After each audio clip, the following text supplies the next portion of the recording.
নারীর ব্যবস্থাপনা pink bus service চালু হবে।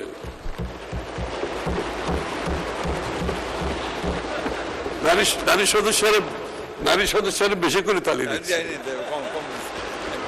আবার তালি দেন ভালো করে।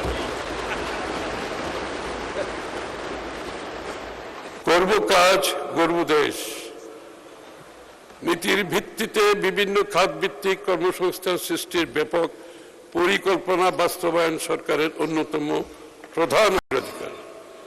মেধা যোগ্যতার ভিত্তিতে একটি বৈষম্যহীন কর্মসংস্থান ব্যবস্থা করে তুলতে আমরা প্রতিটি জেলা উপজেলা পর্যায়ে সরকারি এমপ্লয়মেন্ট এক্সচেঞ্জ চালু করার ব্যবস্থা চালু করার উদ্যোগ নিয়েছি। প্রত্যেক জেলা উপজেলায় একটা এমপ্লয়মেন্ট এক্সচেঞ্জ হবে, যাতে করে লোকজন তার চাকরির সুযোগ কোথায় আছে সেটা বুঝতে পারে, সেভাবে সে তৈরি হতে পারে। শ্রমিকদের আইনি সুরক্ষা সুদৃঢ় করতে আমরা ইতিমধ্যে বাংলাদেশ শ্রম সংশোধন আইন 2026 জারি করেছি। কর্মক্ষেত্রে নারী শ্রমিক কর্মজীবীদের প্রতি যে কোনো প্রকার সহিংসতা বা যৌন হয়রানির বিরুদ্ধে শূন্য সহনশীলতা নীতি কার্যকর করা হবে। তাদের জন্য নিরাপদ আবাসন ও যাতায়াত ব্যবস্থা অধিকতর সম্প্রসারিত করা হচ্ছে। এছাড়া সম্পূর্ণ নারী পরিচালিত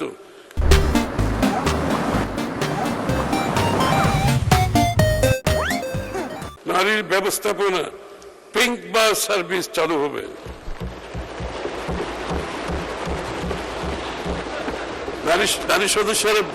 নারী সদস্যরা বেশি করে তালি দিচ্ছে, আবার তালি দেন ভালো করে।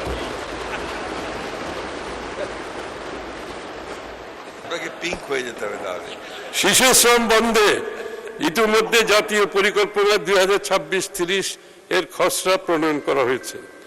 বৈদেশিক কর্মসংস্থান সম্প্রসারণ ও প্রবাসী বাংলাদেশী জনশক্তির সুরক্ষা ও কল্যাণে আমাদের সরকার বিশেষ অগ্রাধিকার দিচ্ছে।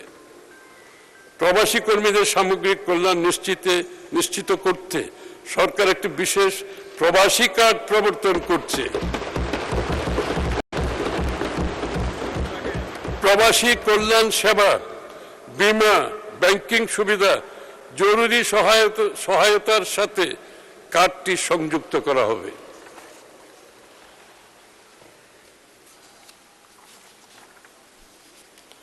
বিকল্প শ্রমবাজার হিসাবে আমরা Russia, Portugal, Romania, Brazil, Greece, Serbia, north Macedonia এই দেশগুলোর সঙ্গে ইতিমধ্যে দ্বিপাক্ষিক চুক্তি স্বাক্ষরের উদ্যোগ গ্রহণ করেছি।